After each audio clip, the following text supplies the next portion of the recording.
first speaker tonight is the Minister of Foreign Affairs in the world's fifth largest oil exporting nation, with a population of only 5 million people. He's had a long career in the Norwegian Labour Party and was until recently the Norwegian Minister of Defense. Please welcome Mr. Espen Barth Eide.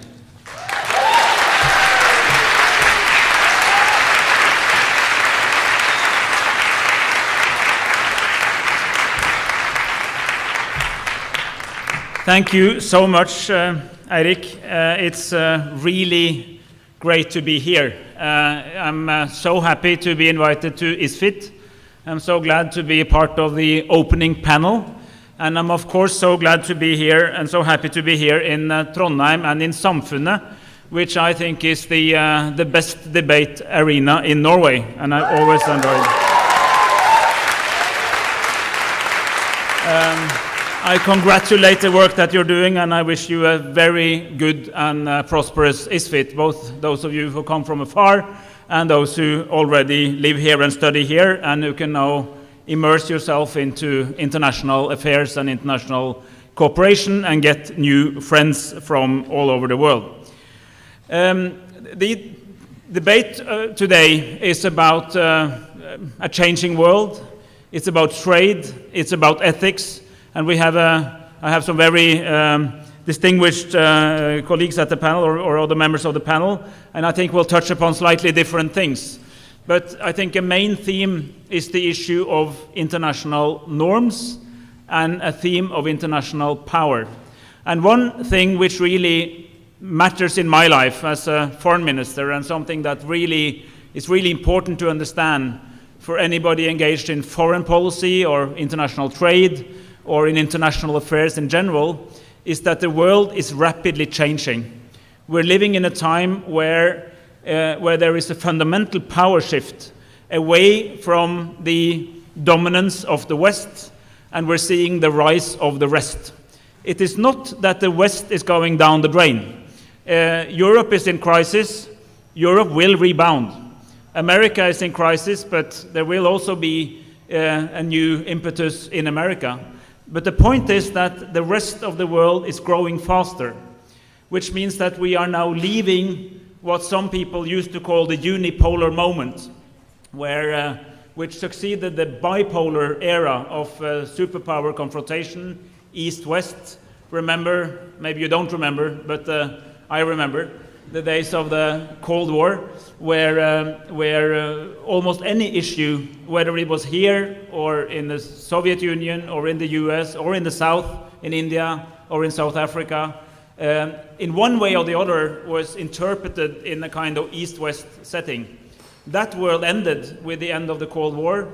Then we have lived for maybe 15, 20 years in a kind of unipolar moment with a clear dominance of America, Europe, the traditional West, and that is now in demise. What is coming, we don't know. It could be a multipolar world. That would mean that a number of great powers will be of roughly the same size and importance. It could include India, obviously China, Indonesia, Brazil, South Africa, Nigeria, plus of course the EU and the US and Japan and so on, and that we have a kind of multipolarity. That's sort of one option. That requires that the newcomers on the scene are taking some of the responsibility which was taken for good or bad, but kind of the systems carrying role that the key Western players used to do. The other alternative is that we're going into a non-polar world where people will try to look after themselves as good as they can, but where neither the old powers nor the new powers really will take a kind of systemic responsibility. In both cases, multilateral organizations and multilateral international norms will become more important. If we have a non-polar system, because the alternative of the power that is created in the interplay between strong states can be constructed through international cooperation to establishing conventions, strengthening the UN, strengthening regional organizations.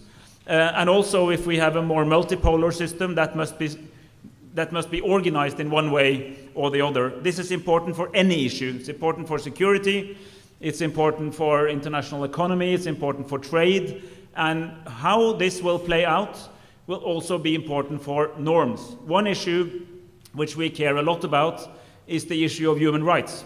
Some people used to think that the human rights was a kind of Western system value, and that by implication, if the world becomes less Western, it will become less human rights oriented. I don't think it's true, because what I'm seeing is that in many other parts of the world, the norms and principles that we associate with human rights are on the rise. Look at Latin America, which has moved from predominantly dictatorships to predominantly democracies, at the same time that they had an economic takeoff. Good news for the world. What's happening in Southeast Asia? We have democracies and non-democratic states, but we are seeing a trend where countries are moving in that sense in a positive direction, and there is more concern for certain standards of how states and governors or governed relates to each other. But it's a big issue of norms. And then I come to trade.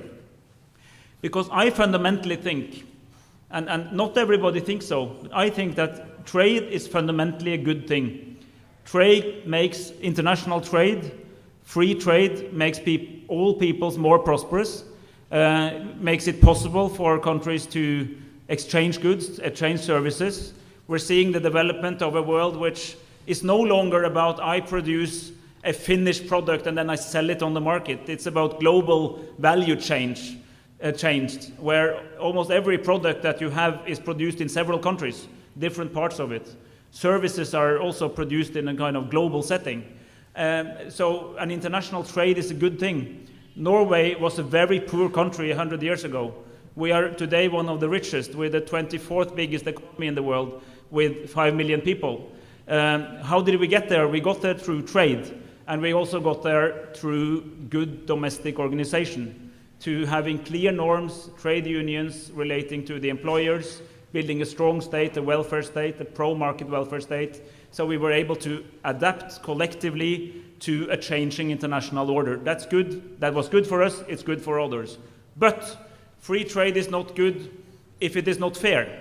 We need to have clear rules of the game. We need a strong World Trade Organization that represents the interest of all the new players, of rich and poor countries, as good as we can, that balances the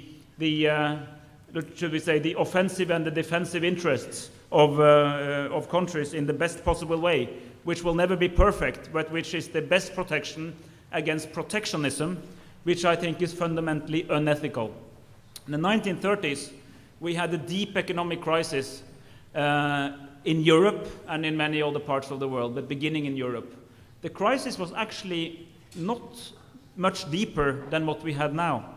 The difference was that in the 1930s, many states tried to solve their problem by solve their own problem by exporting it to others, by trying to close borders that enhance mercantilism, protectionism, and everybody came out worse off.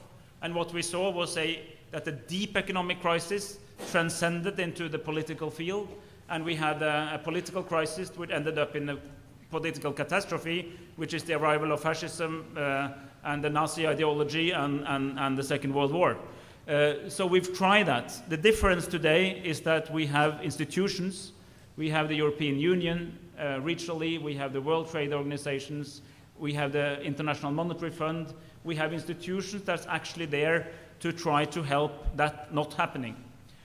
One of the best news for all of us happened in 2001, and that was China joining the World Trade Organization.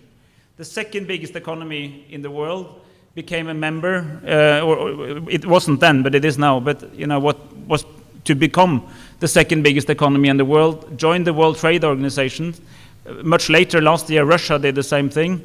That basically means that all modern economies are now part of the same rule set. That's good news. I think the relationship between Western countries like the US and China would look much worse today if we had the Chinese growth and an increasing protectionist sense against, for instance, China on in Western countries. So that was good.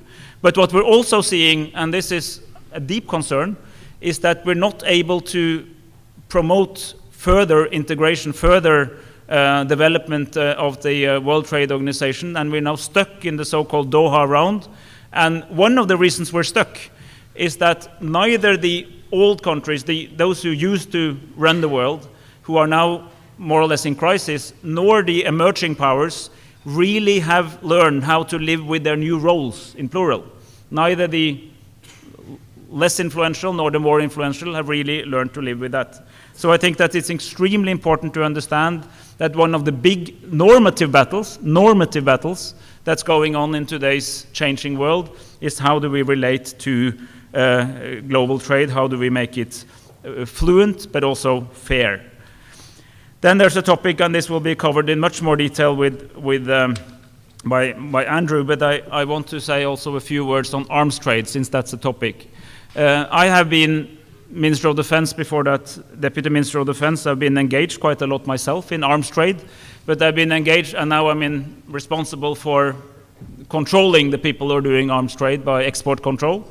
So I've been working on both sides of that equation. And I think it's fair to say that Norway has one of the world's strictest regimes, both on export control, whom can we sell to, and how do we make sure that we know that the people we sell to are actually the right people. We have an industry that is very engaged in trying to help the development of a clearer international regime also for arms trade. And we've done quite a lot on the import side, on the purchasing side. How do we make clear rules to try to avoid any type of corruption or any type of false decision making directly or indirectly involved with the arms trade? It's a big and difficult issue to deal with, and we'll hear more about that, but it's a part of the whole issue. I just wanted to leave you with my view on that. Arms trade is not going to go away, but there is a tremendous potential for making much more transparent, much more decent, and to be much better at distinguishing between those who should have the right to build and buy weapons and those who shouldn't. That's a big theme. To conclude, in order not to use more time than I was been allowed, trade makes us more prosperous. Trade can help create more peaceful relations. Trade creates an interdependent world, which means that we're more dependent on each other, which in many circumstances can be good. Just one more example about the two big powers. The current relationship between China and America is, of course, not completely unproblematic, as you've all seen. But it's completely different from the relationship between the Soviet Union and the United States of America in the Cold War. Because what happened then?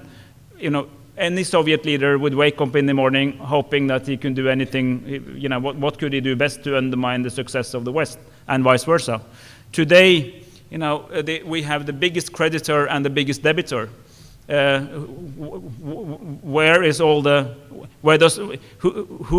Who owns the American debt? Well, it's of course China and all the Asian countries, the emerging economies.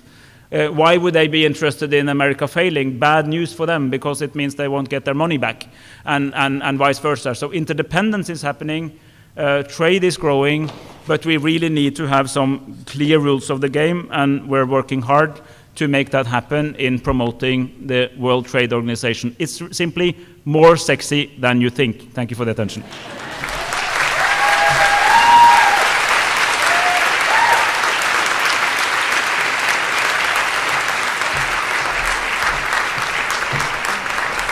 Thank you, Mr. Eiden.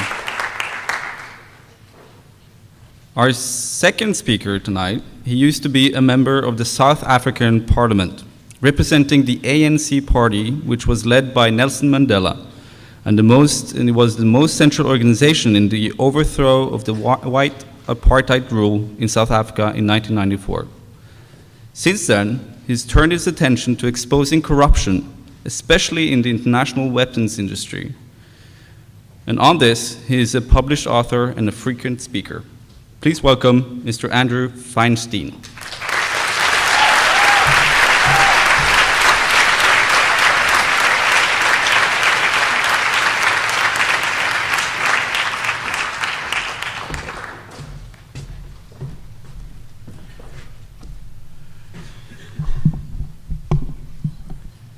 Thank you very much.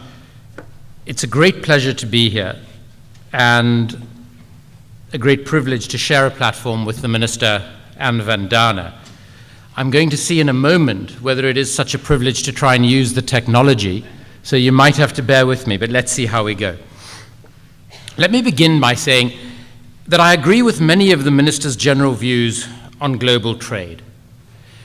But I'm going to talk to you for a few minutes about a unique form of global trade. And it is important to be aware that it is an exception. That is the buying and selling of weapons, which speaks to some of the ethical challenges still facing us in what is a complex, globalized world. I also want to say, by way of preface, that Norway, with its ethical regime to the trading of arms and ammunition, is unfortunately an exception to the rule in the way that it conducts its trade. And also, importantly, and for this the Minister and his predecessors deserve praise, in the effort that Norway puts in to trying to ensure greater regulation of the global arms trade. Now, it's fairly obvious to all of us that the trade in arms is crucial to both defense and foreign policy. But it is also, unfortunately, a trade that has been conducted at the lower reaches of ethics for hundreds of years. It is also the most extreme manifestation of the intertwining of business and politics. I would argue to the detriment of both. The arms trade, which operates largely in secret and with its own set of rules, is driven by profit in a world in which military expenditure totals around $1.74 trillion a year. That is $250 for every person on the planet.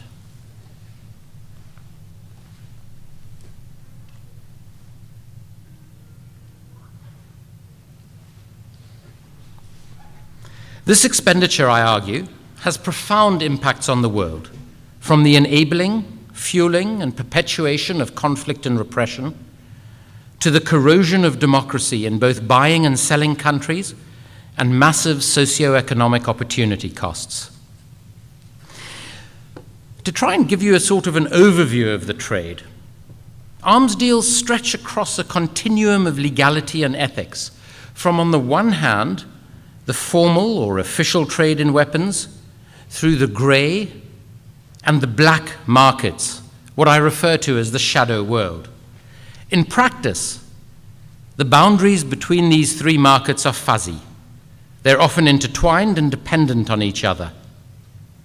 With bribery and corruption commonplace, there are very few arms transactions that do not involve some illegality, most often through middlemen or agents who operate across both illicit and illicit markets. The trade in weapons accounts for around 40% of all corruption in global trade. This figure comes out of a remarkable study undertaken by someone called Joe Rober at Transparency International, who managed to get access to documentation from national treasuries of the world's most powerful and largest arms traders and from their intelligence agencies. And he argued, based on this information, that corruption and illegality are built into the very structure, the very DNA of the arms business. And the reason for this is because you have, just a few times a year, a small number of contracts worth billions of dollars that are of crucial importance to the financial well-being of the companies involved and often the countries involved, with decisions about what to buy and from whom being taken by a very small number of people. And all this takes place behind a veil of national security-imposed secrecy. Perfect conditions for rampant corruption. Transgressors are very seldom brought to book, as the defense companies and arms dealers have close relationships with governments, political parties, defense ministries, and intelligence agencies, with a continuous revolving door of people between these various entities. Of an estimated 502 recorded violations of UN arms embargoes, 2 have resulted in any legal action, one of which ended in a conviction. For reasons that I've never understood, the World Trade Organization, which has outlawed the use of economic offsets as a criteria in major public procurement decisions, allows this practice in the defense sector, where offsets are a major source of bribery and corruption. It should therefore come as no surprise to hear that the trade in weapons is less regulated than the global trade in bananas. In this parallel legal universe, corruption, poor decision-making, and outright criminality, as well as the efforts to conceal them, undermine the rule of law, distort the market, and pollute the business environment, the political process, and the functioning of the state. I experienced this at first hand in South Africa, where I was extremely fortunate to serve under Nelson Mandela as an ANC MP. We decided, as Mandela was retiring from public life, to spend $10 billion on weapons that the country didn't need and barely uses today. This was at the same time that our then President, Thabo Mbeki, was telling the 5 million South Africans who were living with HIV or AIDS that we could not afford to provide life-saving antiretroviral medication through the public health system. According to a study undertaken by the School of Public Health at Harvard University, this policy, in the 5 years after we signed that arms deal, led directly to the avoidable deaths of 365,000 South Africans. $300 million of bribes were paid on those deals. Our current president, Jacob Zuma, was facing 783 counts of corruption, fraud, and racketeering until 10 days before he was elected the country's president, when they were controversially dropped. In order to prevent this information becoming public, the leaders of the ANC, who had fought with extraordinary courage to bring democracy to South Africa, were prepared to undermine the very institutions of democracy they had created: Parliament, our prosecuting authorities, and our anti-corruption bodies, both of which were closed down. This weakened our fiscal position and deprived impoverished communities of tens of thousands of schools, hundreds of thousands of jobs, or over 2 million new houses that we could have built with that money. The British company BAE, in partnership with Sweden's Saab, on one contract alone, paid £115 million in bribes to senior politicians, officials, and, sad to say, the ANC itself.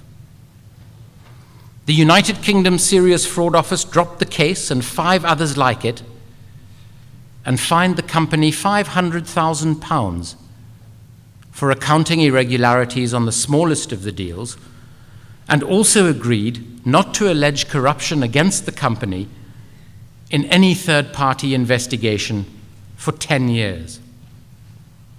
And sadly, this is all too familiar. A few years before, Tony Blair had closed down a 5.5-year investigation into the biggest and most corrupt arms deal in history, in which the United Kingdom sold Saudi Arabia over 43 billion pounds of weapons, in which, according to British police sources, 6 billion pounds of bribes were paid, including over £1 billion paid into the accounts of the Saudi ambassador to the US at the time, who happened to be the son of the country's defense minister. BAE also gave Prince Bandar bin Sultan, as a birthday present, an Airbus painted in the colors of his favorite American football team, the Dallas Cowboys. Bandar had negotiated the deal personally with British Prime Minister Margaret Thatcher, whose son Mark was also paid £12 million on the deal. This led to some in the United Kingdom describing the Al-Yamamah deal as the Who's Your Mama.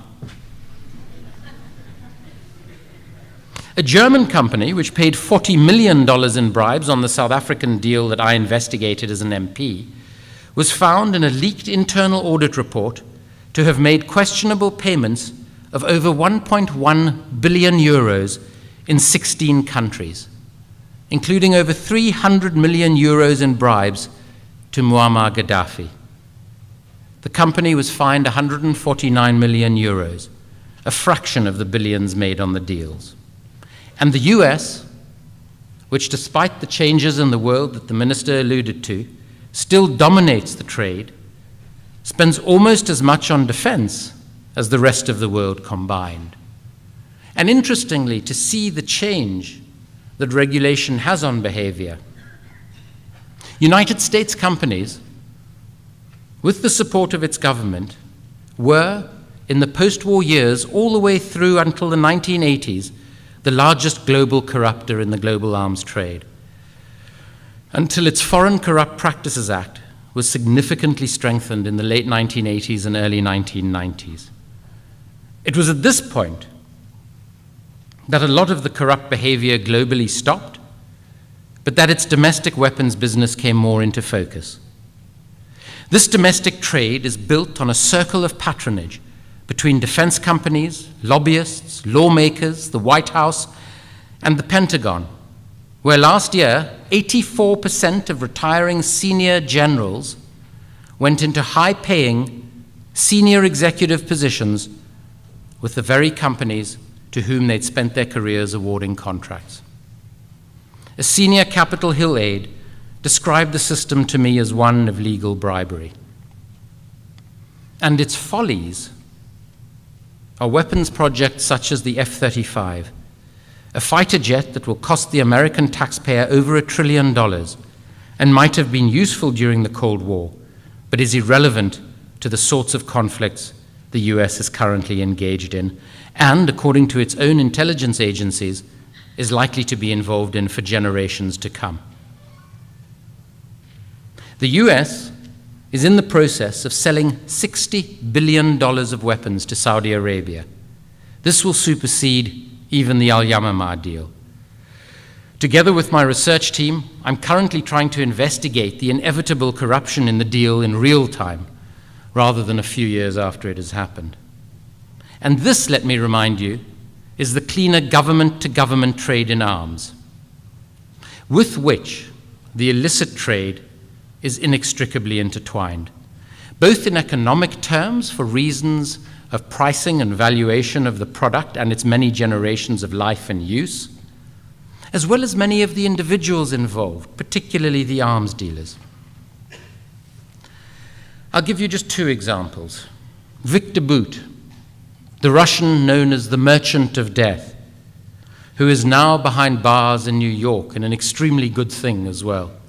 He used surplus weapons from the Soviet Union after the end of the Cold War to sell to most sides in the Angolan conflict, the conflict in the Democratic Republic of Congo, the Balkans, to Charles Taylor, the Liberian dictator, himself an arms agent. But what is often forgotten is that between 2003 and 2005, while there was an Interpol warrant for his arrest, Bout was ferrying equipment and ammunition into Iraq for the US Department of Defense and the US's biggest defense contractors. Or Joe de Hovsepian, a man who joined a network called Merex after the Second World War, run by former senior Nazi officers, aided by US and German intelligence to conduct covert deals for them in the early years of the Cold War, who's had a career of 5 decades of illicit deals, breaking countless UN arms embargoes, which he described to me in the first interview he ever gave as dollar signs, because he knew he could charge a premium when there was an embargo. At the end of a 6-hour interview with him, he pulled out his contractor ID for the US Department of Defense in Iraq and Afghanistan, and for the work he does for USAID in those 2 countries and Liberia. Allow me very quickly to provide just one other amongst countless examples of the collusion between the formal and illicit trades and its consequences. Just over 5 years ago, a 21-year-old American won a $300 million contract from the Pentagon to supply Afghan security forces with ammunition. To maximize his profits, he sourced 40-year-old Chinese ammunition from Albania, with the involvement of the Albanian defense minister and the son of the prime minister. The government built a prefabricated factory in the middle of a populous village called Jerdets. The cabinet was told that this factory was decommissioning useless ammunition. In fact, the majority of the ammunition was being cleaned, repackaged, and sent to Afghanistan. The gunpowder, TNT, and discarded shells were bulldozed into an adjacent field. In March 2008, this happened. The factory exploded. 26 innocent people lost their lives, hundreds were injured, every house in Jerdets was destroyed. Amongst the dead was 7-year-old Erison Derdaj, who happened to be cycling past the factory when it exploded.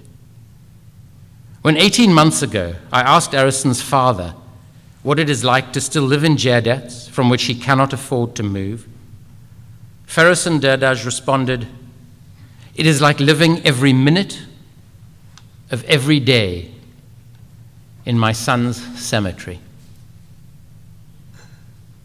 That's Erison's bike after the explosion. In March, negotiations will continue on an international arms trade treaty, which the US stymied in July of last year.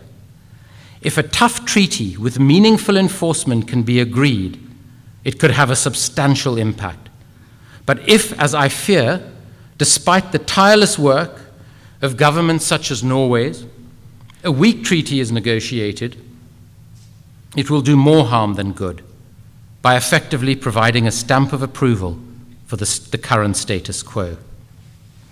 If we don't demand change, greater transparency, greater regulation, greater accountability to us, the taxpayers who fund these deals, the trade in arms, which counts its profits in billions and its costs in human lives, will continue to make the world a poorer place, a less democratic place, a more corrupt place, and ironically, a more dangerous place.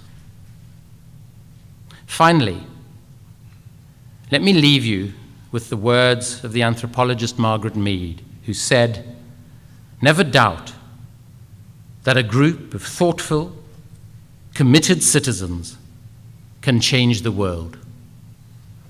Indeed, it is the only thing that ever has." Thank you very much.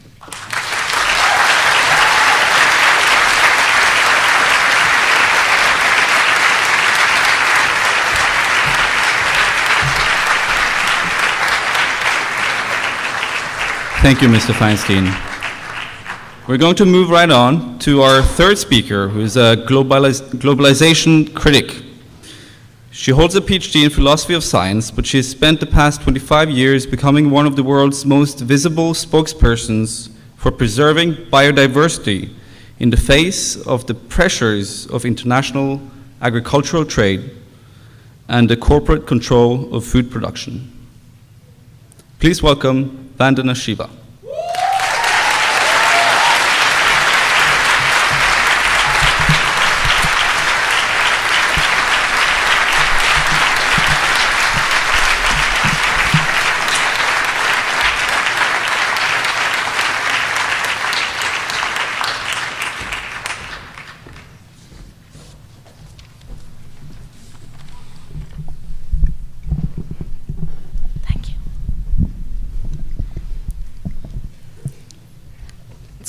a joy to be here, where beginning very young, you start to practice democracy. Also, a joy to be here with my fellow panelists. And I'd like to begin where the minister ended his talk. He said, WTO is more sexy than you think. Not only is WTO not sexy, it's at this point in intensive care, according to Pascal Lamy, the Director General of WTO. It's getting nowhere after Seattle when we mobilized to say our world is not for sale. Because trade undertaken by people who are equals, free, democratic, has the power to discriminate between that which should not be traded. Arms, as Andrew's presentation has just shown. Things that are so bad for society that they shouldn't be tradable. Children, women, they shouldn't be trade. There shouldn't be human trafficking. We ended slavery long ago. No point bringing it back in new garb. But there should also not be the reduction of that which is so precious and so vital to life that it should be treated as a common good. It should be in the commons. It shouldn't be reduced to a tradable commodity. And that's where my interaction with WTO began. Because I've spent all my life working, celebrating biodiversity. I began my first involvement at your kind of age with the ecology movement through the movement called Chipko, where we came out and said, we're going to hug the trees. You'll have to kill us before you cut the trees, because the trees are vital to life, to water, to ecological stability. And we got a logging ban in '81, but it took more than 10 years. So I've celebrated biodiversity. And I believe protecting that which you love, whether it be your favorite river, your forest, your seeds, your food, your family, your friends, that kind of protection is not just unethical, it's a duty. It's the highest of ethics. And for it to have been named protectionism by the free trade fundamentalists, I think is one of the biggest tricks that was played on our minds.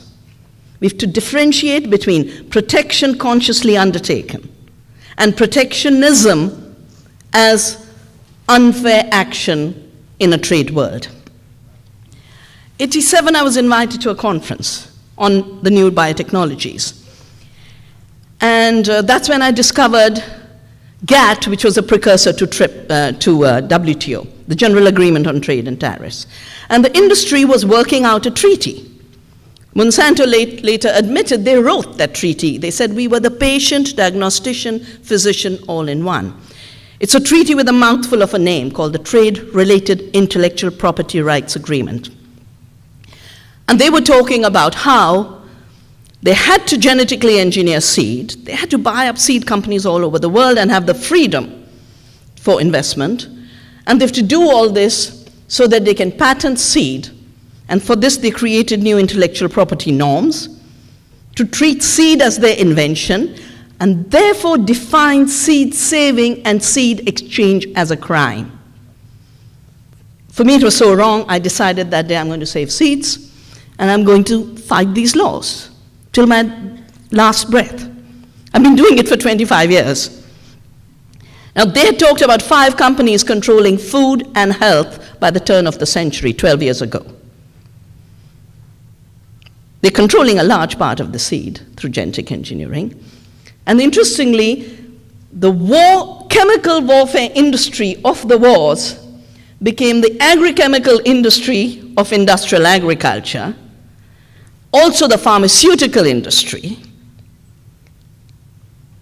and now the biotech industry. So they give you cancer, they bring you the patented cancer drug. What has it led to? In India, it's there for us to see. The first case brought to WTO was against India on intellectual property, to force us to give up our patent laws, which allowed generic medicines, and now to start having patented proprietary medicine, and South Africa and India share a lot on this history. Seeds were never patentable. Now they started to become intellectual property rights. And Monsanto had the freedom to sell GMO seeds as under whatever label it wanted, with no regulatory process able to oversee. I had to sue the government, I had to sue Monsanto, and we were able to delay their entry with GMOs. But the gist of it is this: 95% cotton seeds are now owned and controlled by Monsanto. It's all genetically modified. The price jumped 8,000%. Pesticide use didn't go down. It increased 13-fold. Farmers got trapped into unpayable debt. 270,000 Indian farmers have committed suicide in the period since trade liberalization opened up our seed sector to criminal corporations like Monsanto. That is not bringing prosperity to us. That kind of trade does not make everyone prosperous.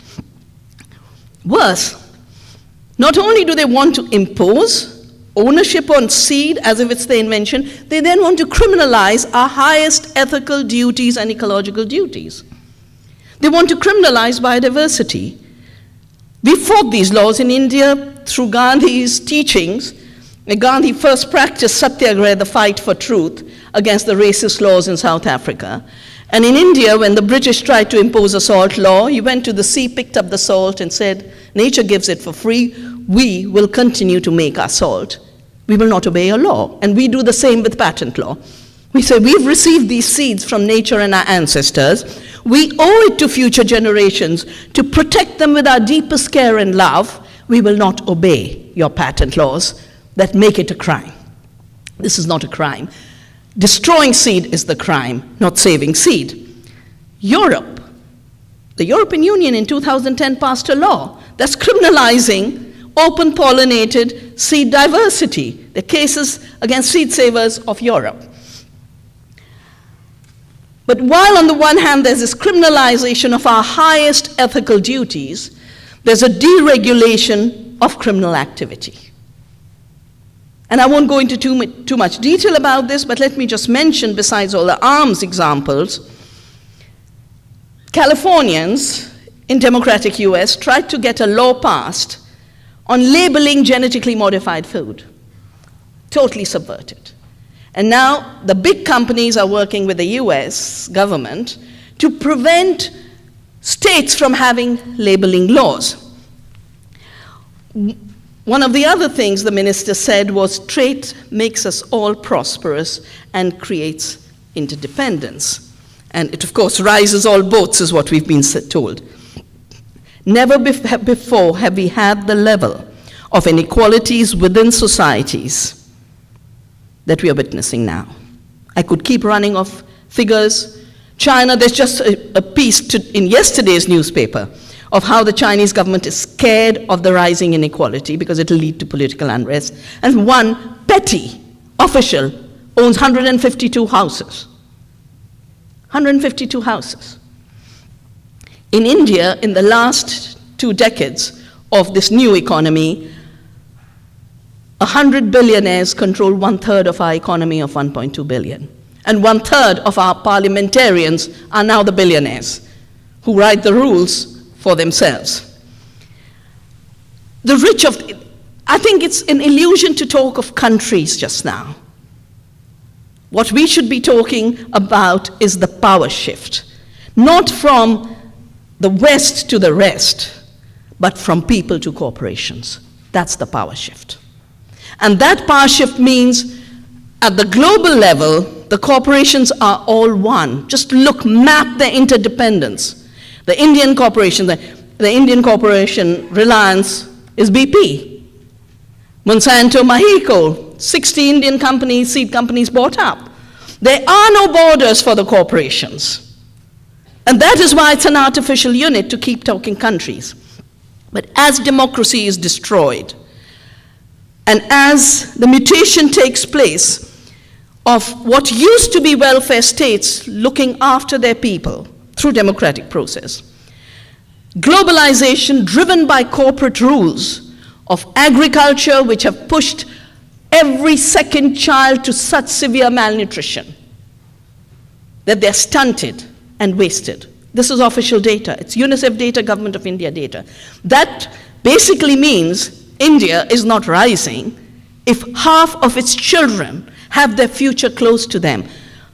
A severely malnourished child who's wasted and stunted will never ever be physically able to work or mentally have full capacity. We have shut the door to half of India's future. That is not an emergent economy, but a descending economy.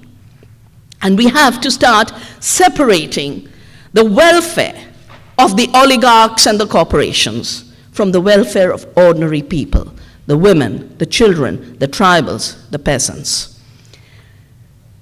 250,000 peasants dead, half of India starving. That is not reflected in the growth figures that hit the newspaper headlines. But that growth is created by the land grab and the seed grab and the water grab and the mineral grab that comes out of deregulation. And of course, people won't lose their forests and homes and land without protest in a democracy.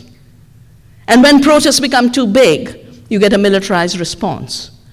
1/3 of India is not being governed by the government right now. 1/3 of India is what is called the red zone of Naxalite governance. So the arms trade that Andrew talked about comes right back, where militarized corporate states start to arm themselves against their own people. And that's the highest growth in the use of arms in India today. I was born in a free and democratic India. I have lived in a free and democratic India.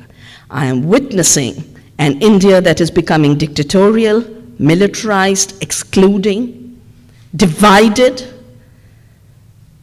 where no woman is safe, no minority is safe, but I am committed deeply to creating an India again, where everyone is safe, everyone's rights are protected.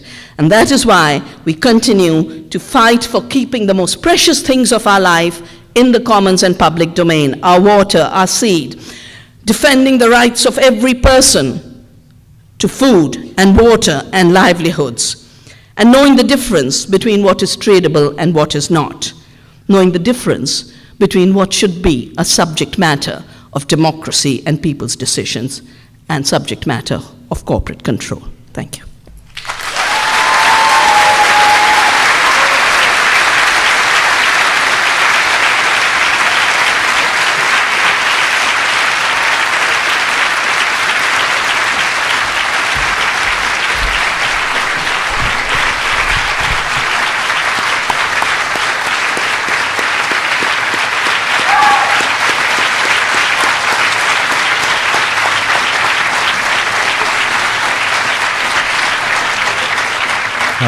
Thank you, Vandana Shiva. Now that concludes our the first part of this session.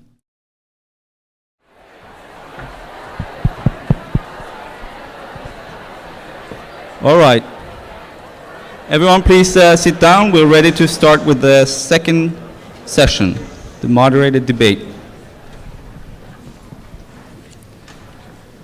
And Tanu can get ready to ask a question, not right away, but can get ready over here. Tanu. All right, I'd like to start off the debate by asking Mr. Ida. Many of the Norwegians in the audience will remember that Telenor, a telecommunications company, was trying to establish a business in India and was accused of bribery, essentially, in securing licenses. And maybe Shiva has heard of this as well. And I'd like to ask you, to what extent do you think companies that want to compete internationally have to obey the laws of the jungle, so to speak, in order to survive?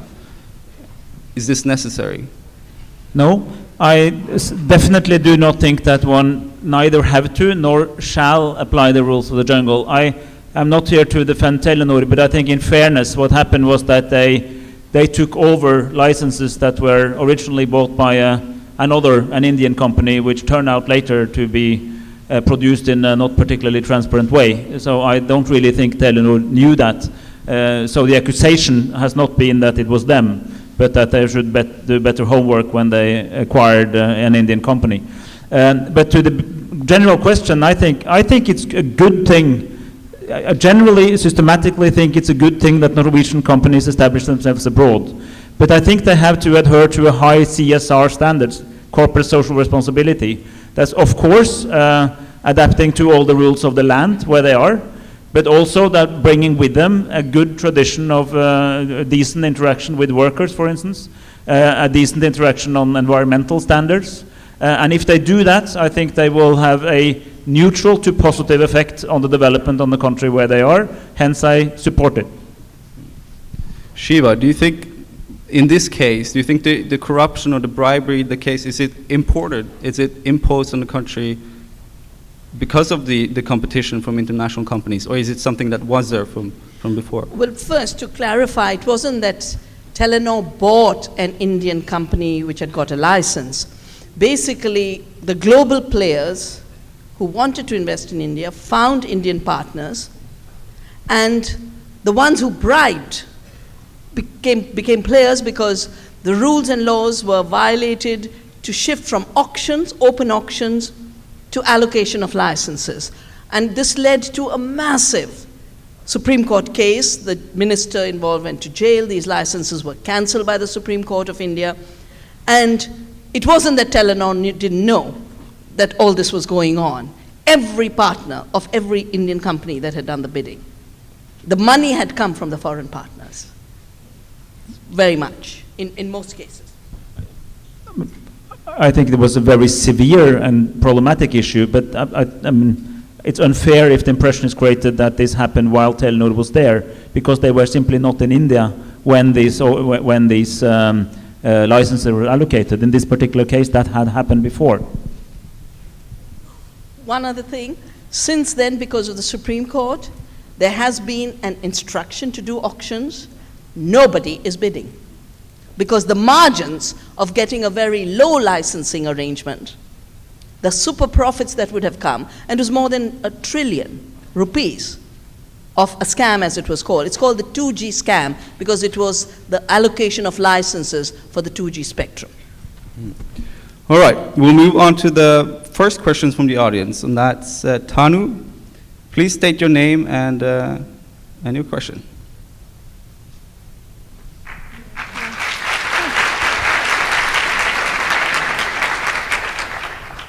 My question is to the minister. I'm a bit concerned. I would like to ask you if everything that you said, do you really believe everything as a human being? Everything that you said, or is it I'm serious, is it something you say as a minister?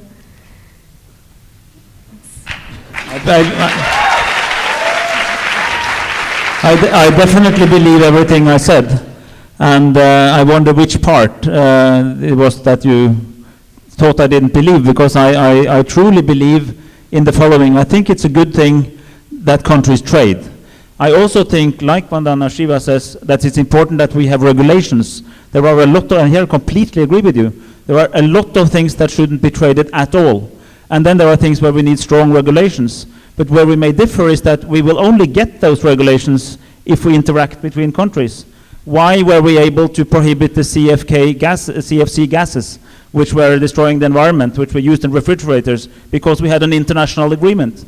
Why can we not trade legally with certain types of forest? Because it's forbidden, because there is a rule. And if we were just against these things, we could have each our own demonstration, but there wouldn't be a rule. So we need to have regulations nationally and internationally, both about what is a good thing to trade and what is not a good thing to trade, and how trade should be regulated. And I fundamentally believe that. Yeah, just two issues related to that. I think the word trade means too many things. It's the local trade, it's the domestic trade, it's the regulated trade. But in our current context of globalization and free trade, it means deregulated trade. deregulation for the global players to be able to enter anywhere where they want to, take whatever resources they want to with no laws coming in the way. Big issue going on in India right now around the rights of investors. And to change the rules. When I said power shift, we must recognize that the corporations, once they become that powerful, have the power to change both global rules and national rules. And it isn't Montreal and the ozone layer protection only. We have the UNFCCC, the UN Framework Convention on Climate Change, negotiated at Rio. We had the Convention on Biological Diversity. Now these global corporations are trying to undermine both. The CBD, they're still trying to undermine, but UNFCCC, they've as good as killed, as we saw in Copenhagen, in Durban, and every place. So, and we have the free trade rules of WTO, but they're not getting anywhere because now the multilateral system of WTO is becoming an obstruction for those who wanted an absolute power to shape. US with its agribusiness wanted to shape agricultural trade. They already shaped the intellectual property rights trade. Now that our countries are now more informed, able, etc., they're moving. And I think one of the most important things to watch is a Trans-Pacific Partnership, the new free trade agreement, both to contain China militarily and participate with China at the level of trade. And that schizophrenia is what's the biggest threat to the planet.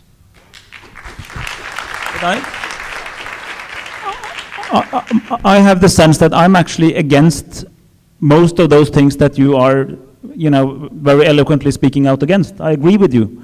But I think you made a very good point. For instance, there's actually less poverty in the world, but there is more inequality, and with inequality there are a lot of social tensions and problems. Absolutely true. I completely agree with that.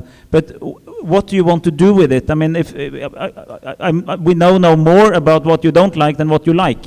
Is the point that we should all go back into a closed economy, everybody, or is there something good with trade, or is it just that it's organized in the wrong way? Because I think it's organized the wrong way, but I'm in favor of international rules.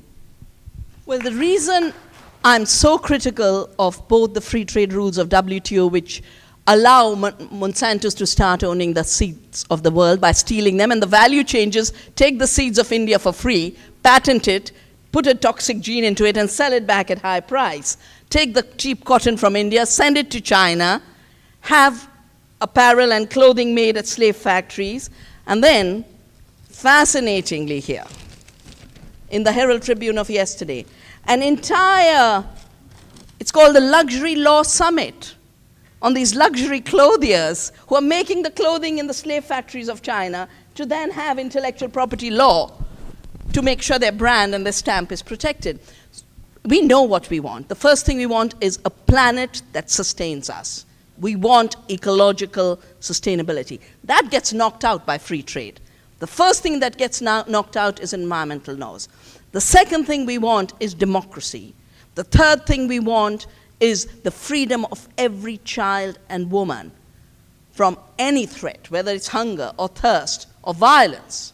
We want all that. We also know how to create it, because for the last 25 years, not only have I said no to patents on seed and stopped patents on seed again and again, we have saved seed, we've built ecological farming systems, we have created fair trade, and it works better for the planet and people.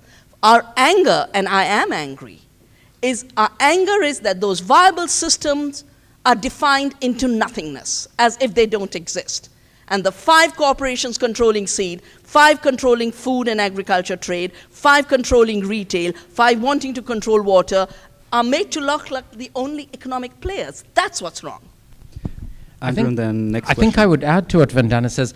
I think there's also a fundamental systemic issue here, and that is that if one traces just the basics of politics and economic history since the late 70s, early 80s, and the sort of Thatcher-Reagan revolutions, what's sometimes called the neoliberal revolution, I think we started to see a closeness in relationships between the governors and corporations. And I saw it firsthand in the South African context, where we came into office, and here we were a very small economy that wanted to now become an open economy, having been closed for many years because of apartheid. And the expectation was that even we, the ANC, supposedly a mass liberation movement, would reflect the interests of the people, but very quickly it became clear to me that we were reflecting the interests of a very few people who controlled the major corporations in our country.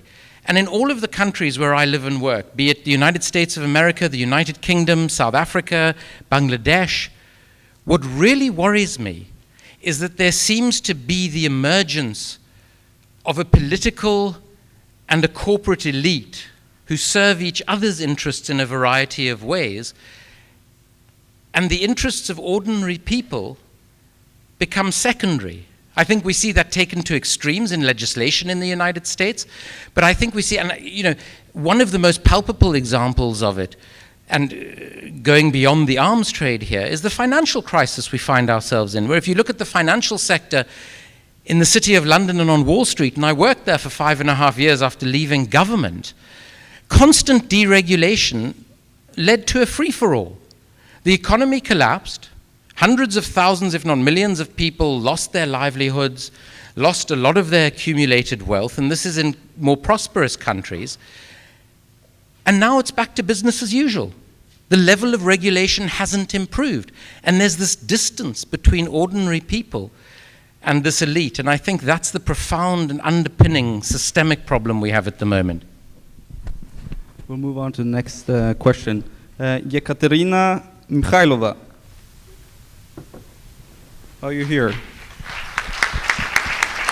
Please state your name, or we know your name, and your question, please.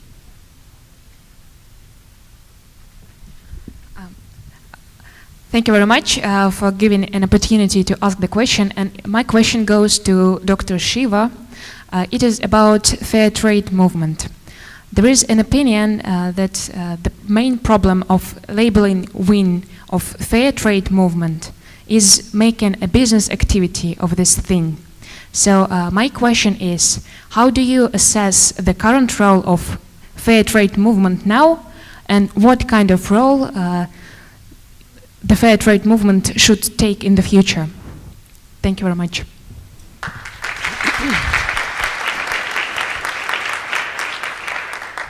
In my worldview, the only kind of trade that should be there is fair trade. Unfair trade, which is called free trade, should not even exist because it's unfair. But fair trade, as it is right now, as a niche, yes, very often sometimes it becomes a pure business activity, and sometimes it's having to live off a lot of artificial support.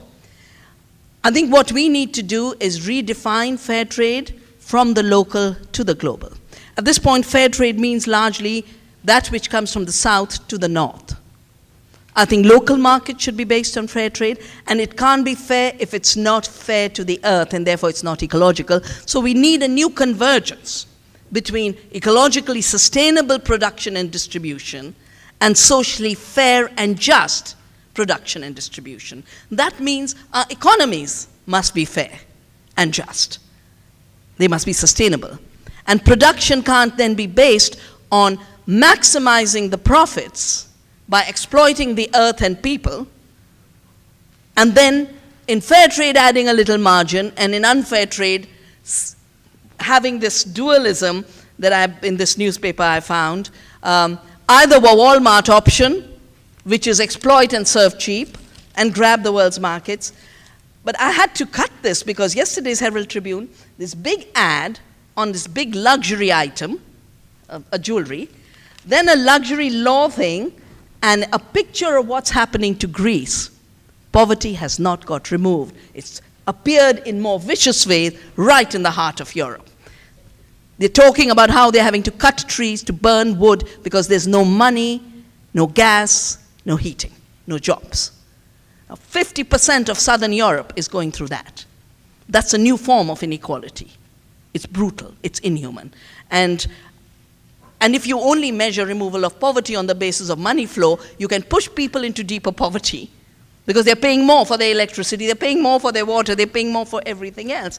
So fairness has to be now an everyday practice, not an exception, whether it's in our lives or it is in business and trade. Mr. Reiner. I am pro-fairness. I think most people in this room is probably in favor of fairness compared to the alternative. I want to say just two quick things which relates to this. This country's history over the last 100 years is the country that went from poverty, quite extreme poverty, even in the European context, we were poorer than the others, to one of the world's richest. We became more equal. We have more gender equality. We had strong trade unions. We had strong employers' organization. We built a welfare state. But we funded this by taking part in international trade.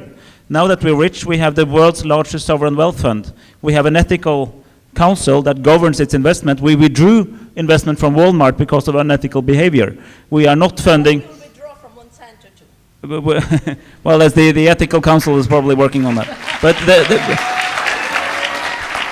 and to answer very sincerely, I mean, we have a strict ethical standard, and then we have an independent committee actually evaluating the relationship between investments and that. So it's a point in itself. That is not me as a politician who can decide where it invests, because that would open for a lot of other problems. So it shouldn't happen. Shouldn't be me. Should be the ethical committee. But I think it's absolutely possible to try to think ethical as a state, as a company in today's world. But it requires ethical thinking. And I think, as I said, I've agreed almost everything you said when it comes to the completely correct critique of what's wrong. But I don't really think that by, trading less, by not interacting, not becoming interdependent, we will get any better.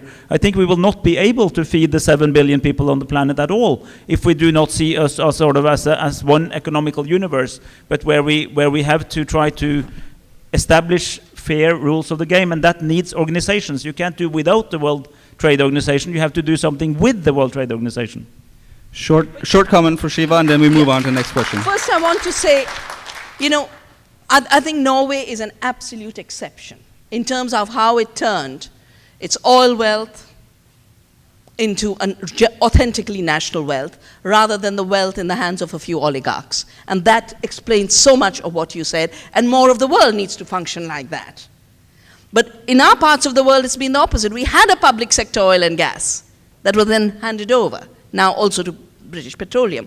When I was saying we need to discriminate between that which should be globally traded, even fairly, and that which should be locally produced and locally distributed on the basis of ecological and social criteria. Now, ecologically, we know small farms are more productive, ecological farms are more productive, and more importantly, local food systems are the most sustainable, that bring the best food in the highest quality, in the freshest state, without any kind of threat to the planet or people. Global food systems in today's world means GMOs, GM soya, GM corn, a lot of super profits, and the destruction of entire farming systems. And in fact, the interesting thing is, because I work in this field, trade has actually gone down. Things India exported have gone down. Our exports have collapsed. So if you measure the overall trade basket, including the independent sovereign trade, it's gone down. Corporate trade has gone up. And corporate trade is not the only kind of trade we need. Thank you. We'll move on to the next question, which is from Marius Jones. And Nomu Mohammed Kharboug can get ready.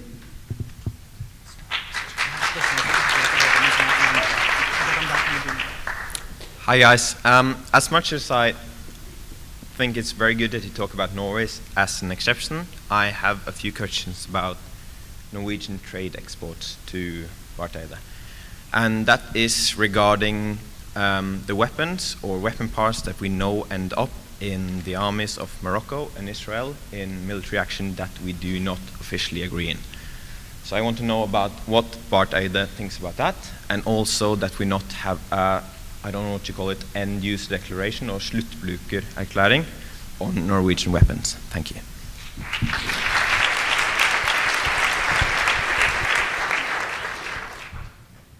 I think we have one of the strictest arms export regimes in the world. There are a lot of countries that even our Nordic neighbors can export to that we can't export to. We can basically export to our NATO allies and to some Nordic countries and a few other countries in the world, and that's under a very strict regime. And we have strict controls of where the weapons go. It is simply not correct that there are Norwegian weapons in neither Israel or in Morocco.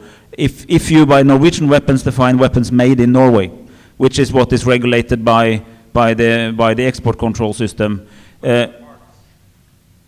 Well, the point is that the and here is two different questions. What is a Norwegian weapon? A Norwegian weapon is either built in Norway or the most important parts are Norwegian. If you have a screw or something like that in an American weapon, it's an American export.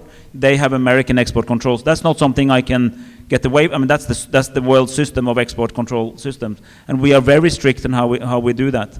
And it's not only about which states that can receive Norwegian weapon. It's also who shall be the buyer. Because what is a typical problem is that if a country has more than one purchaser of weapons, that country has a problem. You talked about India, it's got a good example. You should only be able to sell to a certain defined set of countries and only to the government, and you should be able to know what the government is going to do with that. We do. We actually have solid documentation when we sell even to another NATO country. It is not called an end-user certificate, but it's almost the same in a NATO setting, and we're working to strengthening that. I want to say, since I simply have to go, that I think what Andrew said is extremely important. I've been working. I mean, I've not been working in the arms trade, but I've been relating to it. I've been actually an arms buyer. I've bought frigates and coastal corvettes and army combat vehicles and aircraft and a lot of things.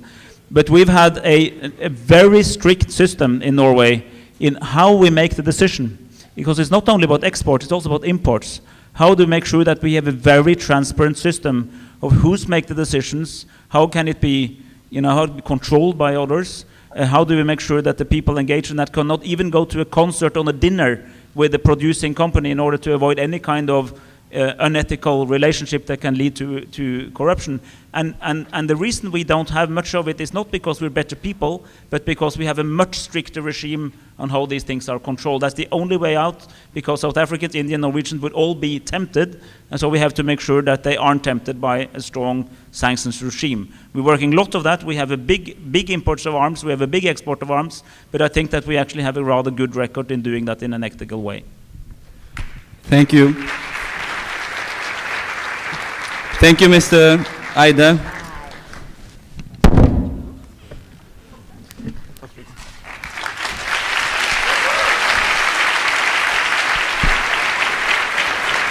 We wish the Minister of Foreign Affairs good luck in catching his plane. He stayed as long as he could. And but we have two great panelists left, and we have a lot of questions to go through. So let's move on to the next question from Nomu Mohammed Karbu. Welcome.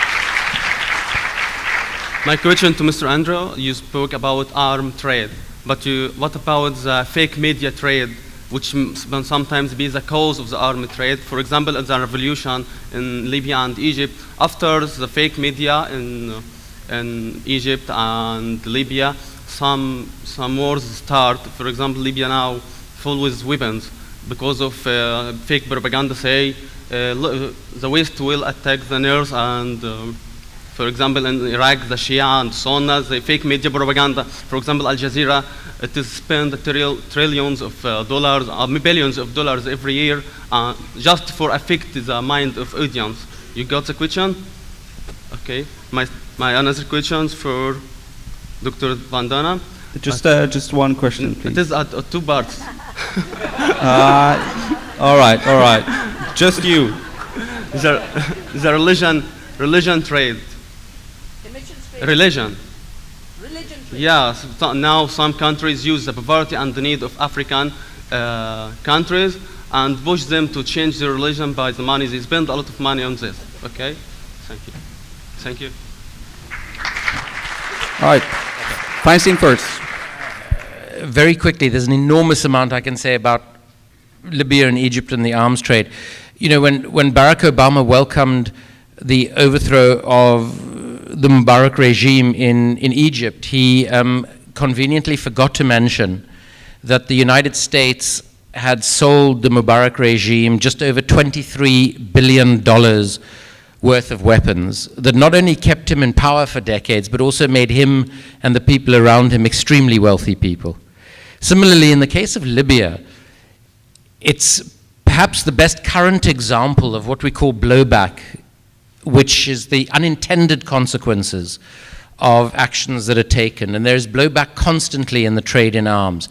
And what happened in Libya was that after Muammar Gaddafi was rehabilitated, if I can use that word, by the West in 2003, we sold him so much weaponry that he didn't actually have the personnel to use it. So it was put in surplus warehouses. And as soon as instability came to the country, the first places that were raided were those warehouses. So two extraordinary things happened. One was you had the NATO countries that had sold Gaddafi a lot of his weaponry having to destroy a whole lot of the weaponry that they'd sold him in support of the rebels, so-called. Second, you had surplus weaponry finding its way onto the world's black market within days. So that you had anybody who had $10,000 spare could buy themselves a surface-to-air missile that had the capacity to take down a commercial airliner. And this is because of the way that we trade. And the irony is, as soon as they were out of power, the Americans, the British, the other NATO allies sent trade delegations there immediately to sell the new regimes even more weapons. Now, the role of the media in all of this is complex, because it is my argument that what I describe as the mainstream media creates in the world is something called the fear industry. That we hear about all of the dangers that face us. And yes, the world is an unstable place. I think I would be foolhardy to say that it wasn't. So I sadly accept that there is a need for an arms trade. But I think the way that threats are maximized by the media, we see it at the moment in the US in relation to Iran. And we're seeing almost an exact repetition of what happened in the lead up to the invasion of Iraq. Diplomacy is cast aside because when you're spending billions on weapons, the diplomatic option becomes secondary. You know, there are more military personnel running one United States aircraft than there are American ambassadors around the world. And the US has 11 such aircraft carriers. That gives you an indication of the priorities in foreign policy. And I think that the media plays an incredibly important role in that. And I think some of what Vandana has been talking about earlier, which maybe we can talk more about in further questions, is a sort of a relationship between the media. Most of the big media houses are themselves large corporations with holdings in many sectors and industries. The large corporations and the political elite. And the alliance between those three creates the world that we live in. A world that I believe is concerned about their own very narrow interests rather than the interests of the majority of people.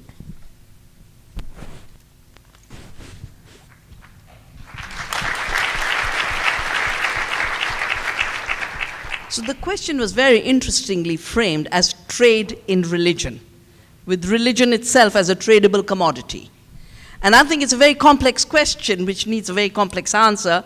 I'm not going to try and enter it, but I'll just give some quick reflections. The first is that at the same time as the rise of corporate globalization through free trade, you see the rise of new religious fundamentalist conflicts. And I have done 3 or 4 books. I've written a book called Earth Democracy, a book called India Divided, that traces how when you commoditize the world and you destroy local economies and with it local economic security and livelihoods, and basic need structures, then you push people either into an identity politics, that's a negative kind, like Samuel Huntington, who wrote the book Clash of Civilizations, wrote, I can only know who I am if I know who I hate, which is how a lot of evangelists go out, not writing about Christ's teaching, but how to hate systems in India or to hate Islam. The books are more about about attacks. And there's a whole new, literally a machinery that's been deployed, which then generates all kinds of new conflicts. And it generates what I call a negative identity. You don't know who you are anymore. But this is also fueled by two other factors in our time. One, that the world is becoming a monoculture. You know, women in my country wore saris in 1,000 different ways. Now, exceptions like me wear saris in the cities. In the villages, they still wear saris. And they're all wearing brand names. You know, the same Adidas is the same whatever, Nike. And Indian women's bodies don't fit into those things, you know. We aren't meant for T-shirts. Our saris, I call it my 6 yards of freedom. You know, you can be any shape. And it covers you. When everything's a monoculture, then you've got to somehow have an identity. And these negatively defined identities against the other fill that vacuum that came from knowing what you eat, knowing how you dress, knowing what your local culture is, knowing your language. The world as a monoculture creates these conflicts. And finally, the point you made, that as you see the convergence of corporate power and money power influence the power of politics, and meantime elections aren't being held, you can't decide. If water is traded globally and you can't decide local water supply, if education is a global commodity, you can't decide your local school. And as all that gets taken out, politicians play on divide and rule and play on religious conflict as the basis of their vote. On the one hand, democracy goes because corporations have taken over. On the other hand, it goes because society is ruptured around every diversity, whether it be the diversity of religions or ethnicities or genders or whatever you take. And it is the side effect, that rupture is a side effect of a world based on greed, commodification, and false integration of the wrong thing.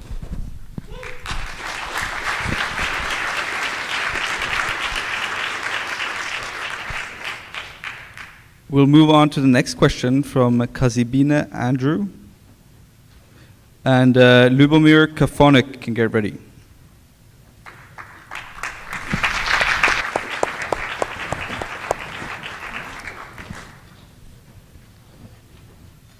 Kazibina Andrew is not here. Then we'll move on to, oh, there he is. Floor is yours. Thank you very much for this opportunity. My name is Kazue Andrew from Uganda. And my question is inspired by Andrew Feinstein's presentation. And I am wondering, to what extent would regulation of illicit arms trade impact service delivery in these nations? I am wondering, the example you gave us from South Africa, 265,000 deaths are owed to the illegal trade of arms worth 10 billion shillings. So how much of the regulation would actually impact social service delivery? How much of it would actually impact quality of life? And how much of the unemployment in the US can be attributed to its deals in illegal arms trade? How much of the high employment rates in Norway can be attributed to the strict arms rules and regulation?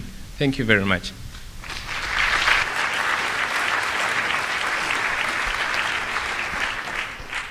Thank you for the great question. The one interesting thing to look at in Uganda is how there always seems to be an arms deal about 18 months before an election in Uganda.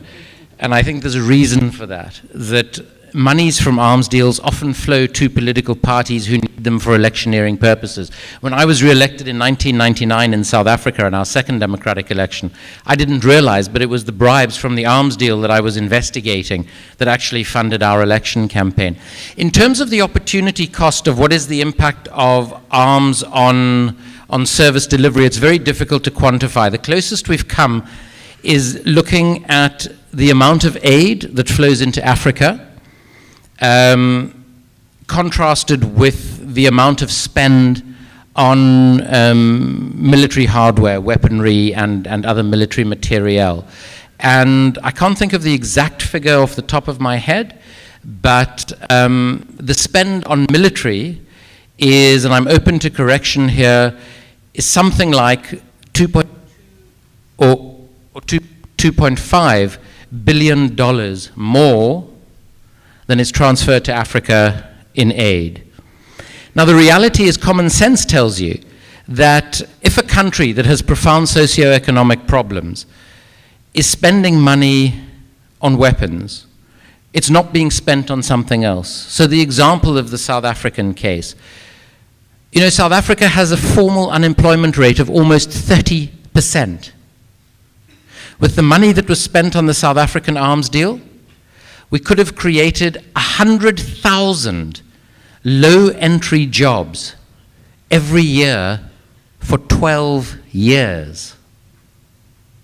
We have a complete breakdown of certain basic local services in South Africa. The provision of water, the provision of housing. We have a backlog of just over 2 million houses. We could have addressed that backlog with the money we spent on the arms. We bought 26 Gripen jet fighters from Sweden. 12 of them have ever left the ground. Because we don't need them, we have no enemies. We can't afford the fuel to fly them, and we can't afford the pilots, to train the pilots, to fly them. But we spent billions of dollars on them because of the bribes that were paid. And what it is about being caught up in an international economy over which you have very limited control. And there's also this strangely macho thing that relates to quite a lot of what Vandana is talking about. And I say this as a Jew who's married to a Muslim and whose children were described in the South African media as Juzlims. But there is also this macho thing. You know, we come out of 350 years of legalized racism, and we decide what we need is to become the most powerful military force on the continent of Africa, where we have no enemies that our intelligence agencies can identify for generations to come. So I think there is a profound opportunity cost. And I'd be very interested, like Marius was saying about the Norwegian case, if any of you have information about arms deals in your own country, about spending that might not have happened, and you'd like my research team to look into them in more detail, please do come and get my contact details afterwards or from any of the organizers here. Thank you for that answer. Lubomir Kafonek and Alberta Lancia can get ready. Good evening. Thank you for giving me this chance. I have a question. I'm coming from Czech Republic, and in 1989 we had a revolution, finishing with communism, coming to so-called democracy. But now it's over than 20 years after, and the biggest problem we have is corruption. And it's so big that I just want to ask how to deal or fight against corruption in a place where government is corrupted, with the justice, with the police. How the average person, or what to do, where to start, how, because those are the organizations that have the power to change things, but they are corrupted. Thank you.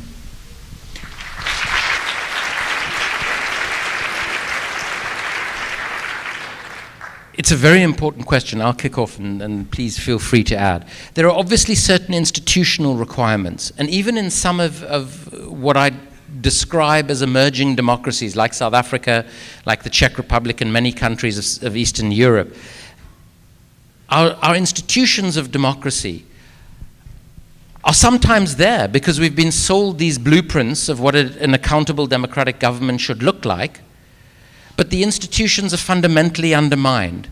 Either the head of the key accountability organization is a good friend of the president's or the prime minister's, if not a member of his or her family. Or they're simply ignored. The separation between party and state has got so fuzzy as to become meaningless. And there are certain basic institutional requirements and many interesting texts that can be read about that. But there's something far more fundamental than that. I think when we ask the question about how did our societies, our emerging democracies, become so corrupted so quickly, first of all, there's often a history of systemic corruption, as there was in the Soviet Union, as there was in apartheid South Africa. But we as citizens in these new democracies also have a responsibility. Václav Havel said that politics requires the most moral of people because of the temptations that are put before politicians. But instead, it's the opposite sort of people who are attracted to politics because they see the accumulation opportunities of it. We must remember that as citizens, we have a responsibility, and that responsibility isn't just to vote every 4 or 5 years. Ken Livingstone, the former mayor of London, once said, if voting changed anything, they'd ban it. We have a responsibility between those elections to hold our elected political leaders to account. And if they continue to behave in ways that are only for their own benefit and not to the benefit of the country, let me cite you 2 recent examples of action that can be taken. One are the countries of the Arab Spring, and the second are the Occupy movements. We have enormous tools of social media that we can use effectively that make organizing and activism easier than they were when I was your age, when things had to travel by word of mouth in fighting apartheid in South Africa. And we need to use those to hold our leaders to account. In South Africa, we've managed to keep the issue of corruption in the arms deal alive for over 12 years now. It remains a major political issue in South Africa. We have to make corruption the same issue in all of our societies that are afflicted by it, and make sure not only that we don't vote for anybody who engages in corruption, but that we persuade as many other people as possible not to vote for those very same people, or we should use the power of activism to make their rule illegitimate. Vandana Shiva, any perspectives, do you have any perspectives on what the first steps to fighting corruption in India should be, to the extent that it exists? I think the first step is to find out why there has been an explosion in corruption. What are the roots? And when we were earlier talking about the Telenor and the telecommunications scandals and bribes, that was called the 2G scam. But we had very soon after the coal scam, we had the iron ore scam. If we've just had a loan waiver scam for the suicides of farmers. If Monsanto was not that smart at suppressing things, we would by now have had a seed scam. The first reason the scales of corruption are growing and it's becoming more pervasive is when globalization throws into low-cost economies the presence of big money, because that's what corporations bring, then there's a lot of premium in corruption. If I have seeds that I exchange with my neighbor, there'll be no corruption. If the seeds in the market or the national system or the public sector sell at 5 rupees a kilogram, there won't be corruption. But if that same seed now under intellectual property starts to sell at 5,000, 10,000, 20,000, 100,000 rupees a kilogram, there will be movement of bribes. If you have telecommunications, margins are fine. When the margins shoot up, you get corruption. Iron ore, all of the iron ore in India that's being mined, where huge scams are taking place, 90% is being exported to China. So you have very unequal players merging. Second is, of course, the deregulation, which took the norms away. I mean, to me, the tragedy of Minister's contribution is he's behaving as if norms have to be created now. The problem with deregulated commerce and globalization is the norms were dismantled. That made corruption easier. And finally is the convergence of economic and political power that you mentioned. And I'm just thinking 2 things. I was at a debate with Gorbachev, and he said, we opened up Russia thinking we'd have the market. What we got is the mafia and corruption. And in India, because of all these scams, this is shaping our political consciousness. My dear friend, who's a public interest lawyer, Prashant Bhushan, is the lawyer who filed the cases on the telecom scam, the iron ore, the corn. He's there. He was arrested day before, but that's a separate matter. He and a number of colleagues, because I've said I don't want to be in party politics, but a number of colleagues have decided to create a common people's party. They exposed the scandals, they've taken it to the court, and now they're saying the only way is for people to have an alternative, to have a few clean people. And they're going to begin with Delhi's elections this year. So, I think we're in turbulent times, and the minister laid out two scenarios of a globally trading world where everything is wonderful, or people locked into prisons. No, the option is a corporate-driven, globally traded world where democracy and society falls apart under the strains of that profit burden and the greed burden. Or we create an earth democracy, where we realize where we are planetary and universal. We realize where we must be totally local. We realize what must be national. And that differentiation of creating living systems which are accountable to people, which we can shape, becomes vital. And we can only do that when we start to shape our economies that are responsive to the people and work within the limits of both democracy and the planet's limits of ecological sustainability. Just one very quick comment to give you just one tangible to hang on to. There are three ways, I believe, to fight corruption, three elements, all of which have to work together. The first is investigation and exposure of the corruption. The second is fairly traditional policy and advocacy work about institutions, about regulation, etc., etc. And the third, as important as the first, is activism. And I think every one of us as individuals has the freedom to decide whether we want to be a part of the problem or a part of the solution. I spent time as part of the problem as a politician. I was 28 years old when I was elected to Parliament. In my second week, I was offered $1 million. Someone came into my office because I happened to be drafting gambling legislation for South Africa, and this person from the former Soviet Republic of Georgia wanted a casino. Walked into my office and he passed a piece of paper across my desk and he said to me, just put your Swiss bank account details on this piece of paper and there'll be $1 million in your account on Monday. I barely had a meaningful South African bank account. Now the reality is that each of us has the choice. We can become part of a system that makes us very wealthy, or we can actually do something about trying to change that system. And sometimes it's extremely difficult, and there are not a lot of material benefits. But that's something that each of you can only decide for yourself. And then there are things that you can do, whichever decision you take. Thank you. Alberto Lanza and Gabriela Bulamia, or Bulamic, can get ready.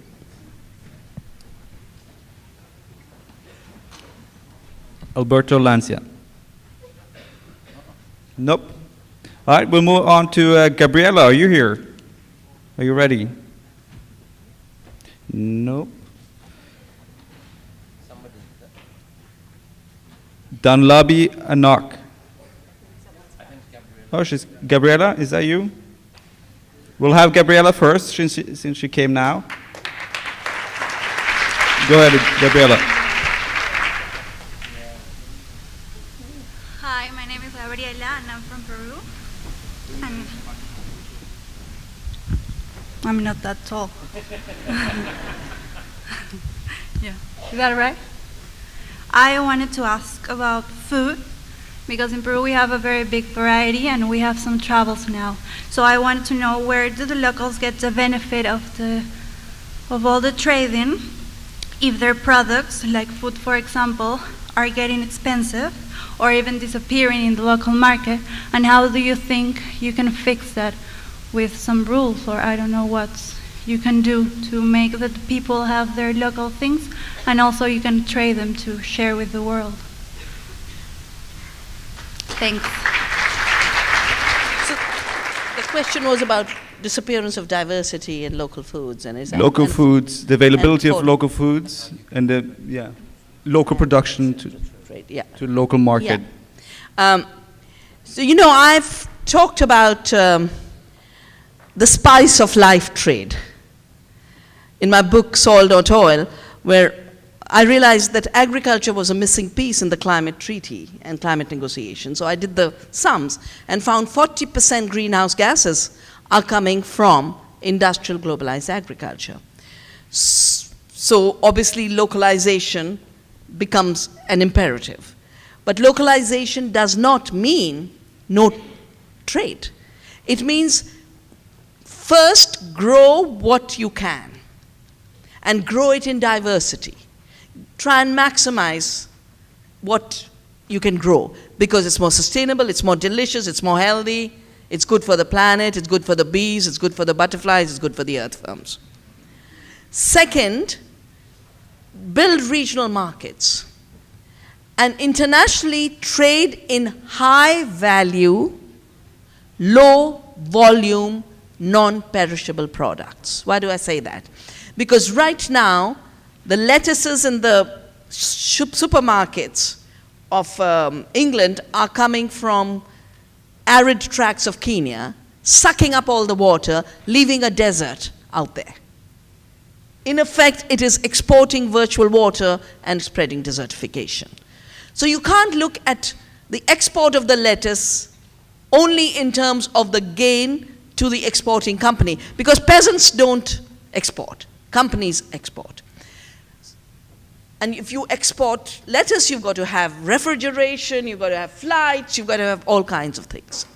That's why the original trade in agriculture used to be pepper.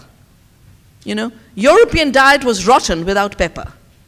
And that's why everyone was looking towards India. And the entire colonization came out of the search for pepper. Pepper's wonderful because low volume, herbs are wonderful. Those kind of things we should trade in internationally. And that's fine because you can't eat tons and tons of it. Worse, you don't take tons of it and reduce it to nothing, because a lot of international trade is take raw material, create huge waste out of it. 50% of the food on this planet is wasted in international trade. 50%. Because of criteria of uniformity, because of the best before dates. When you're trading in things that will go bad, you have to have a best before date. So keep the perishables more local, and it also allows for local food cultures to thrive. So trade, but don't trade at the cost of the planet internationally, and don't trade at the cost of producers in the other end or producers at this end. And that's why fair trade to me has to be, it enhances the lives of those who produce in another country, but it also doesn't take away the options. If you start importing goat cheese to Norway, because now someone can make it more cheaply, you've destroyed your goat farmers, and that's not fair. Thank you, Shiva.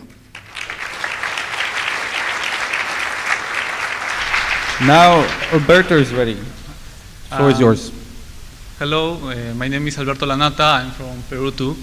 The question that, well, first of all, on a book, a dictator explained why he create so much weapons, and he said that the reason that all the country produce weapons because bombs explode, and if they use all the resources to produce food, the social limits will erase.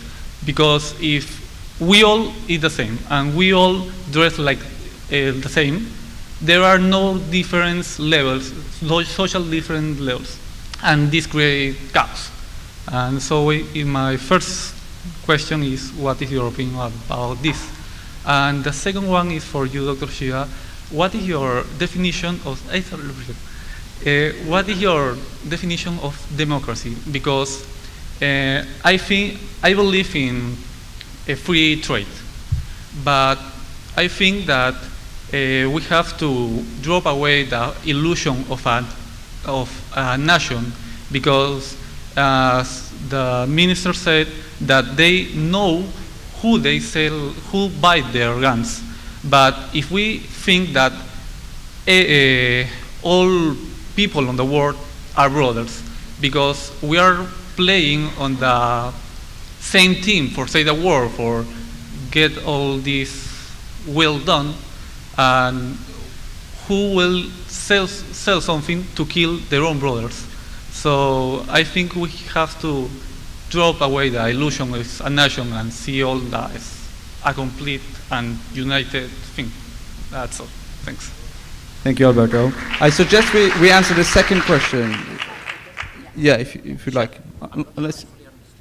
Even I. All right. Let's focus on the second. Yeah. So I've been reflecting a lot on the issue of freedom and democracy and practicing my ideas as they have evolved over time. And I now talk of earth democracy. Earth democracy as both the practice of democracy in our everyday lives where we are, in our local communities, in our homes, here you in your university, you're practicing democracy. But that kind of democracy can only come out of self-organization. You have 450 volunteers looking after 450 guests. That's amazing. That's the real true democracy, where you volunteer, give out of your free will. The second level of democracy has to be the recognition of us in terms of our universal humanity. Without that, we will never ever be able to shape real democracies. And I take it to the next level as a planetary democracy, because we are part of an earth community. You know, we've had an ideology for a while that this planet is just for humans, and we've built up anthropocentric models of science, technology, economy, exported very much from Europe. But after the collapse of Copenhagen, Evo Morales, the president of Bolivia, said this was supposed to be about stopping the polluters from polluting, and it instead became an agreement between the polluters to continue polluting. So I will go back to Bolivia and organize a conference on the rights of Mother Earth and climate change. And we've now prepared a universal declaration on the rights of Mother Earth with us as members of the Earth community, which create both responsibility, all of us have responsibility, but it also creates rights. Because if our rivers flow clean, we have water. If our fields are fertile and our seeds are in the farmer's hands, we have food. So human rights are a derivative of the rights of the earth. And that is the emerging worldview. Globalization is the dinosaur, it's over.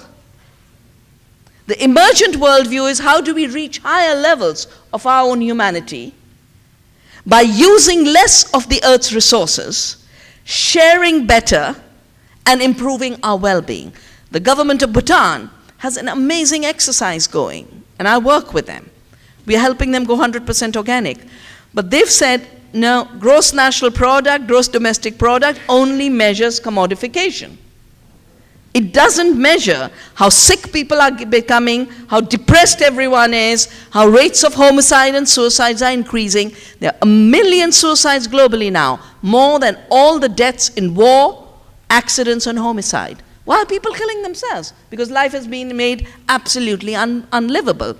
So the Bhutan government has started this exercise of gross national happiness. Let's see how well our people are doing. It's very complex, but it is taking into account the real things that matter, the well-being of the planet and well-being of people. And I want to say just one last thing on this issue of democracy. Representative democracy is no more democracy. It was when we were in national boundaries, capital moved only domestically, our governments had to respond to us. It was by the people, of the people, for the people.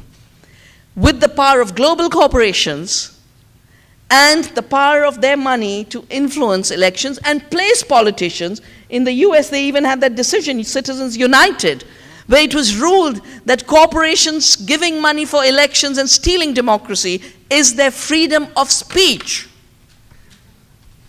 They've taken the personhood of corporations so seriously. It was a fiction. A corporation was a fiction. And now they've given them free speech, which means representative democracy in today's context is of the corporations, by the corporations, for the corporations. And it doesn't work for people, and it doesn't work for the earth. So we have to get a deeper and wider democracy. We have to have, what Andrew said, deeper participation. So it has to be participatory democracy, and it must be a multi-level, multi-layered democracy, and it must be also in our everyday lives. We can't wait for one election every 5 years. It's a luxury we can't afford anymore.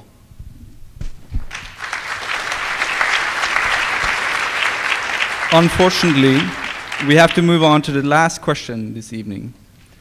And that will come from Danladi Anagi.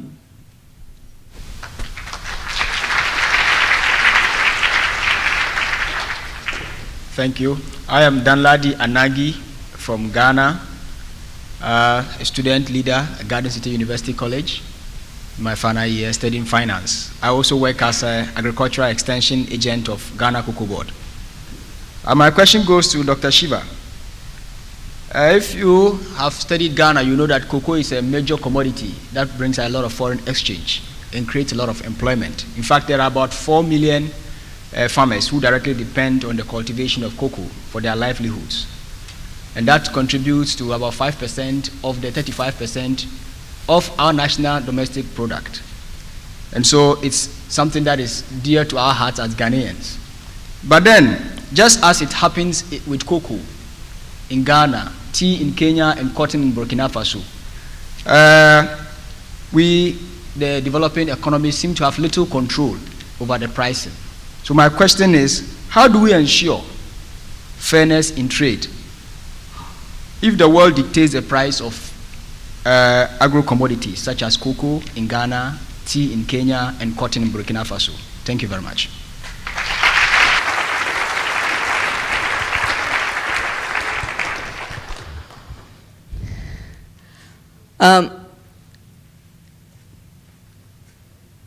An unequal and unfair system of trade treats the producing communities, producing countries, as merely raw material suppliers with no value. And that the value gets added when the trade is done. I think that's the first place where we have to bring fairness in. Trade is a very tiny aspect of the economy. The real share should go to the producer. And I'll give you run through a few figures. With globalization, I know the case for coffee, the share of the producers dropped from 9 billion to 5 billion globally. The profits of the trading companies, not governments. We shouldn't talk of developing and developed countries, because Switzerland as a country doesn't import the cocoa. Nestle does. In terms of coffee, it again, the Nestle's and now it's Starbucks and these companies, that's where the margin is going. And their share of profits jumped from 40 billion to 70 billion. So there was a halving of the income of the producer, and so many coffee growers were becoming beggars because they couldn't even make their living. Now, my calculations for India show that the prices earned by farmers have dropped by 1/3. In Europe, every second week, you have dairy producers throwing milk because the price of milk has dropped. But does that mean the price that the consumer pays has gone down? No, it's gone up because of the margins shooting up. With Walmart, when Walmart enters a value chain, 2% goes to the producer, 98% goes to the trade, most of it to Walmart, which is how they've become that rich. So fairness means the producer's value, work, contribution must be recognized. And that's where regulation of trade comes in. There has to be a limit. This is what Africa had done and India had done, the commodity trading agreements of UNCTAD. had created this system so that a larger share would go to the producer. Those were dismantled by the emergence of WTO. We need those commodity trading agreements again, so the rightful share goes to people. But to reach there, we will have to have new solidarity between those who eat the chocolate and drink the coffee. And that's where the initiative of fair trade comes in, to show there's another way to do this. And out of that, then take it upwards, both to norms and policies. But we have to set the example. This change in this round will not come top down. It can only grow as living democracy from the bottom up. And only solidarity, local, national, international, will see us through, which is why I'm here, for solidarity. Thank you. Final comment from Andrew. Very quickly, and not a direct response to the question, but a more general point. A very quick anecdote. When my first book came out, I made a big mistake.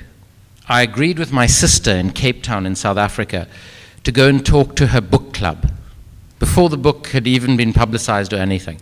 So I went along to this book club, and there were 40 friends of my sister's, and I was reading from my book, which was about my experience in South Africa. And before I'd even finished reading, one of the women sitting in the front row started shouting at me. And she said to me, "Why don't you just get a life?" And I said, "Sorry?" And she said, "Why don't you accept that politicians will always be corrupt, that arms deals will always be corrupt, and just go and get a proper job and spend time with your children?" So I thought about it, and I said to her, well, I suppose the main reason is that when I go home tonight and I'm putting my children to bed, and they say to me, "Dad, why are you in a bad mood?"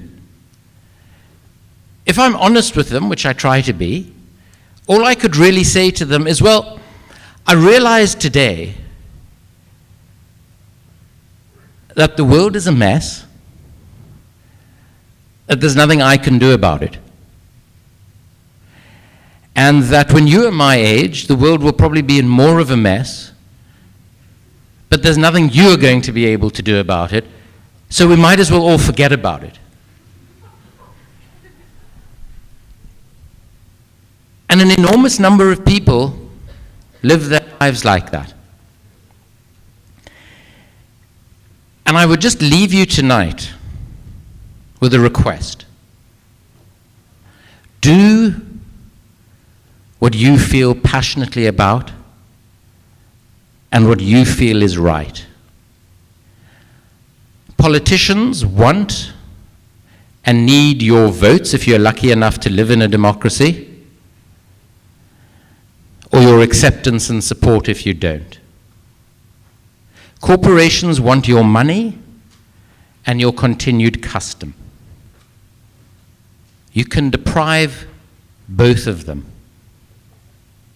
Make decisions when you engage in politics and in your everyday consumption on the basis of your own personal beliefs and ethics. Because the reality is that unlike what that woman said to me, you can make a difference.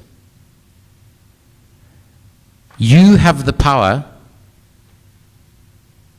to change the world. And if you don't, no one else will. Thanks.